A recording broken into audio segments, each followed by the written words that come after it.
ওই বেটা চাপ। স্যার বাড়ির কাজ দিছেন না, সব করে আইছি। নাপ্তানি করে তোরে জিজ্ঞাসা যে বাড়ির কাজ করে আনছিস নি? আমি ওরে জিগাইছি তোর বাইরের কাজ কই দেই তো। স্যার আজকে আমি বাড়ির কাজ করছি, কিন্তু মনের বলে খাতাটা রাই খাইছি। যা বাইরের থেকে খাতা লই আয়। স্যার আমার বাড়ি অনেক দূরে, কালকা খাতাটা নিয়ে মনে। স্যার দেখেন এই যে ওর খাতা। স্যার কালকা রাত্রে বাতাস ছাড়ছিল তো আমগো বাড়ির টিন উড়ে এলাই, সেই জন্য আমি বাড়ির কাজ করতে পারি নাই।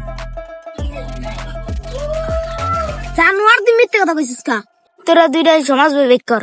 এই সামির তোরে সমাজ পড়া দিছিলাম, পড়িছস? স্যার আমি সব পারি। বলতো সামির, পরিবেশ কাকে বলে? পরিবেশ পরিবেশ স্যার আমার সব মনে নাই, মাঝের লাইন মনে আছে। চা মাঝের লাইনই ক। পরিবেশ স্যার টাকাকেই পরিবেশ বলে।